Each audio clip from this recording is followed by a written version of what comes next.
Hello, how you doing? The United States government has turned against its own citizens. Now that's just a fact. They have turned against their own citizens. It has become a narco state run by second grade educated cartel, Mexican cartel. They are running the US government. They calling the shots of the administration. They're telling the president what to do. The government has turned against its own citizens. Illegals get $3,000 a month, renewable debit card every month. They get none. The veterans don't get any. The homeless people don't get any. The homeless people don't get any food stamps. The senior citizens don't get any food stamps, but they do. The U.S. government has no concern at all for the cities, the states that these migrants are going to. No concern at all for the neighborhoods, the cities and neighborhoods that these migrants go into. They are already seizing property from citizens to accommodate the migrants. This is already happening in Australia and Britain. That don't think it won't happen here. This government has turned its back, has turned against its own citizens. I never thought I would see that in my lifetime. Americans remain poor and homeless. They have a $3,000 debit card. The poor and homeless don't. They have food stamps. Americans have nothing. Nothing. The terrible crime has skyrocketed. Rape of 15-year-olds, 14-year-old kids.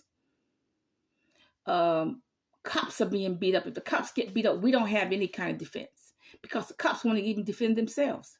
Now, if you're an unarmed black man like Elijah Kane, okay, you'll get beat up and killed by the cops. Or George Floyd, you get beat up and killed by the cops.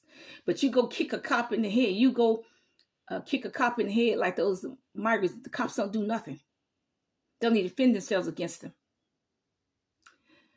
Sex trafficking has gone up. Robberies have gone up. It is Biden's fault that that young girl in Georgia was killed, was raped and killed. All she did was go on a job because he's the one who let that person in. He's the one that let those two young men in. It's his fault. It's Biden's fault that that young girl was killed in the University of Georgia and she was just going for a jog. The United States government would not give any aid to Kentucky or Tennessee, and they have been beset by floods and tornadoes. They get no aid. Americans are not safe. You are not safe. I am not safe.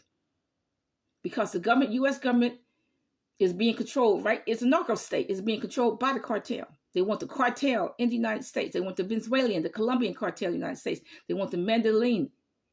They want the Mexican cartel, the ACOA, however. The Mexican cartel in the United States. They want the Chinese cartel in the United States, the African cartel in the United States. Why? Because this country will not have an economy if we don't have drugs. They all know that. Okay? So they don't actually like, this government has always been divided by race. So they don't like the migrants any more than they like the blacks in America, to tell the truth. They don't like them. They're just trying to get rid of the blacks. They make sure the blacks are unemployed and poor. Okay, so they send immigrants to take over the blacks. Any blacks at the job that the blacks might have or the poor whites may have, they make sure they don't have them. Because, look, we need drugs in this nation. Because if we don't have drugs, we don't have an economy. And that's just the truth. That's why they let them come in here. But this government has turned its back on its own citizens. Citizens get nothing. They get everything. Bye.